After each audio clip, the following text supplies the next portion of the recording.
যিকেইটা মিয়া মুছলমানৰ সমষ্টি তাত কংগ্ৰেছ দলে প্ৰতিটো টিকেটৰ নামত 3 কোটিৰ পৰা 4 কোটি টকা ল'ব।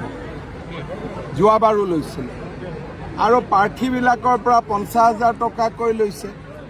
যোৱাবাৰ মিত্ৰ দলে প্ৰতিদ্বন্দ্বিতা কৰা সমষ্টিটো এই 50,000 টকাটো লৈ পেলাই ঘূৰাই নিদিলে।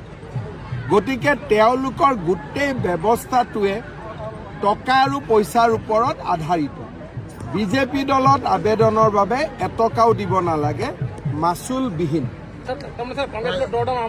কংগ্ৰেছ দলত দৰদাৰ আৰম্ভ হৈছে, কিছুমানে এডভান্সো পে কৰিছে অলৰেডি।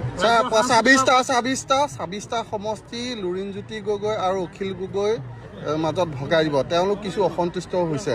100টাত কংগ্ৰেছে খেলিব।